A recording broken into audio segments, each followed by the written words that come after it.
I know not what costs others, but as for me, give me liberty or give me death. Truth Stream Media with Aaron Dykes and Melissa Melton on Unbound Radio. Well, we actually have a list of stuff here that we wanted to kind of bring up having to do with things that DARPA has come out with, because I think all the time in the news we're seeing people talk about how DARPA came up with this new thing this week and it's super awesome. It's the new, big dog robot that can throw a cinder block with a metal arm that comes out of its head.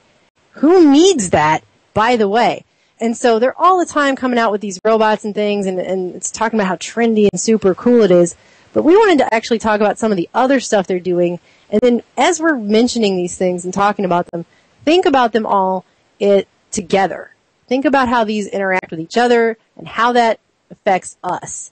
Okay, so not only are they making all these robots, they've got jumping robots, swimming robots, climbing robots, they've got robots that dodge obstacles, they've got six-legged robots, there's a cheetah that's the fastest robot ever made, there's a robot ape that climbs trees, they've got a robo-ostrich they're doing lifelike humanoid robots, and they also have this weapons they come out with, like they have death ray lasers, actual death ray lasers, not FBI paid for guy in a basement building at death ray lasers, but actual ones with unlimited magazines that they're going to start putting on drones.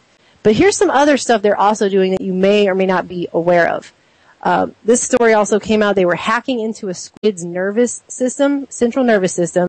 They were using electric signals to force the squid to change its colors. So they were basically perfecting mind control in the squid. They're also studying our fight or flight response. They want to explore the neuroscience of our threat responses, to use neuroeconomic models to study the way we move and how that changes when we're faced with threats. So put those two things together. They can mind control with electric signals, and they're studying our fight or flight response. To me, the only reason they would need that is to be able to shut it off. Moving on, Regina Dugan came out recently. She's a former DARPA head, but she now is the leader of special projects for Motorola, which is owned by Google. And she says, this is a quote, "We got to do a lot of epic expletive when I was at DARPA." And she says, now they're even doing better stuff. And she was showing her electronic tattoo that she has. So it's an electronic tattoo. It's a barcode on her arm, and she was showing that off, and how that can be used to authenticate your password or authenticate you online and everything instead of using a password. So if this is not the mark of the beast, if it's not in any way, why does it seem like they're basically taking that page out of Revelations and using it? I mean, right? And she went on to say that they also have vitamin authentication, which is a pill that you swallow, and your whole body then becomes your password. It's incredible, and just part of that technology, I know a lot of it's based on gaming theory, which probably does play into video games, but I know it principally means being able to predict your response, as you mentioned. And that means knowing the most likely options, whether it's 2, 3, 4 options, whether it's multiple choice, and basically planning for that response and then in a prioritized list. On you. I mean, maybe you saw the headline from last year in 2012, new algorithm predicts your future movements within 65 feet of accuracy. And they found that essentially we repeat the same basic movements on average over and over, go to the same basic corner store, the same job location, the same home or apartment location, same base of friends. And if they're tracking that on your cell phone or on your Facebook updates or through an implant chip, they can pretty much predict what you're likely to do next as well. And thwarting that really would take some effort, I think. They're going to move beyond that. They're actually working on something called biometrics at a distance. So that's going to build a sensor that can remotely identify you farther away, tell you out from a crowd, sense your heartbeat through a wall.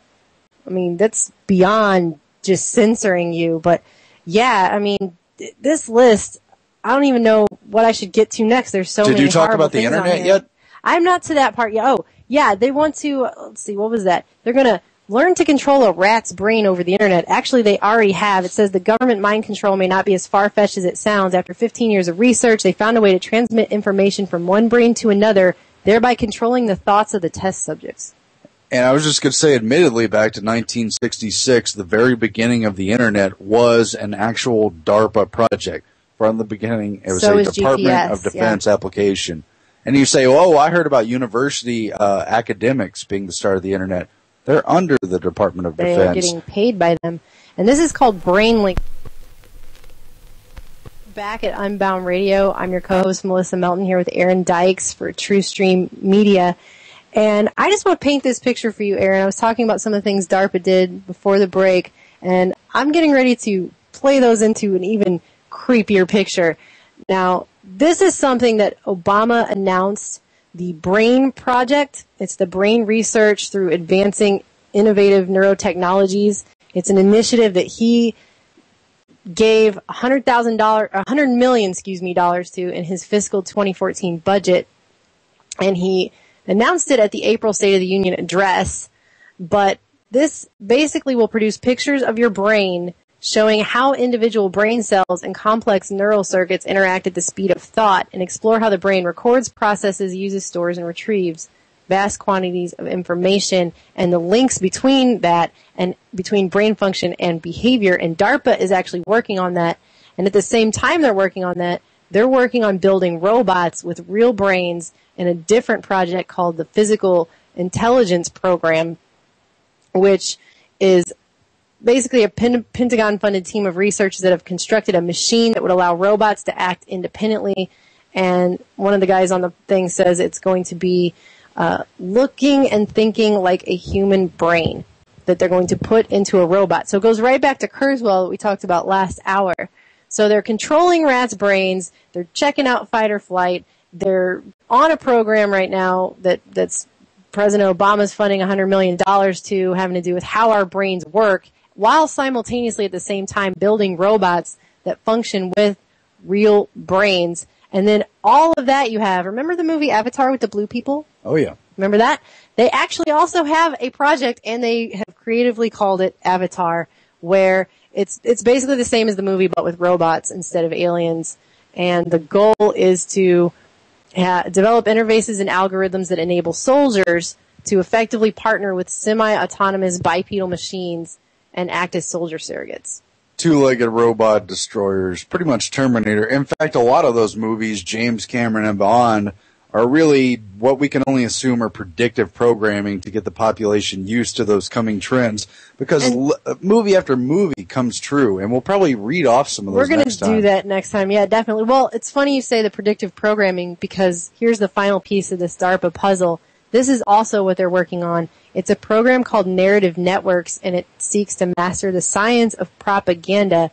It says they're going to take narratives and make them quantitatively analyzable in a rigorous, transparent, and repeatable fashion. And what they're doing here is they're studying the effects of oxytocin.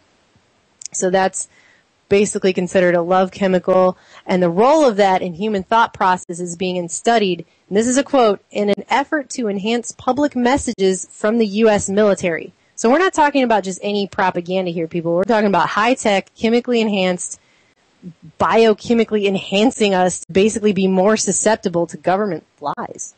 And this stuff goes actually beyond the mark of the beast. I don't know if some of this may have been predicted in the Bible. I guess it depends on how you interpret symbols. But certainly they're interested in a mark of the beast system with the centralized payment and authorization. Cashless They're society. very much pursuing the cashless society. But along the lines of Kurzweil and other prominent MIT scientists who've basically been mouthpieces for where DARPA is headed and where other governmental, academic, industrial complex technologists are taking society, is towards, yes, scanning the brain. Why? Because they believe those who are chosen to be advanced, to become transhumanists, to become... And it's not everybody. to become more list. human than human. And that actually is where eugenics actually leads down the road, is towards transhumanism. All that is so they believe they can scan your brain if you're selected and put you into the larger centralized database. Copies of your brain will be distributed. They can be shared and read by other people in the society. And somehow you'll be supposedly at an equal footing with these advanced, intelligent machines that are probably going to enslave them as well. Is what's That's the happen. next movie script I'll be working on. Oh wait, wasn't that kind of done in Zardos? It goes on forever, but Ray Kurzweil did predict it in Age of Spiritual Machines. Not a real prediction, though. It's an agenda. We're going to be back. This is True Stream Media with your host. I'm Aaron Dykes, and this is Melissa Melton. Hi, guys. And I don't want to be part of your counterfeit system. I don't want your counterfeit money. I don't want your counterfeit politics. I don't want to be replaced by a counterfeit robot that's supposed to imitate what I'm supposed to do. And I definitely don't want your counterfeit food. But, Melissa, you had a point you were going to make about DARPA. I just wanted to know if you wanted to hear a DARPA fun fact, honey. Why not? Well, back in 2003, news surfaced the Pentagon was launching a sweeping new research project called the Embryonic Life Log Program, which aimed to collect every single piece of information available on a person to populate a massive database with the goal to, quote, trace the threads of an individual's life. So Wired reported on this. They said the project would include every email sent or received, every picture taken, every web page serviced, every phone call made, every TV show watched, every magazine read, in addition to a GPS tracker and biomedical and audio-visual sensors to record everything a person said, heard, and saw, in addition to their medical information. And supposedly it was canceled after civil liberties advocates, they kind of complained just a little about the project's privacy implications. So supposedly that was canceled. What's privacy? What's implication? What's freedom? What's anything? So we've been talking about DARPA, Defense Advanced Research Projects. I just picture them in a room playing Sting and every move you make, every breath you take. You haven't even mentioned IARPA. Oh, IARPA. Yeah, IARPA does for the NSA what DARPA does for the military. They do for the NSA, yeah. Yeah, It's much more black ops. It's very hard to even find anything on what they're doing. But I know one of the projects I read about is using archival data to try and predict the future. So they want to predict the future, they want to control the future, and they think with big data they can monitor, predict, analyze our events in real time. I guess while DARPA's pushing the future. I don't know. IARPA's going to predict it. I don't know. Technology has done a lot of bad.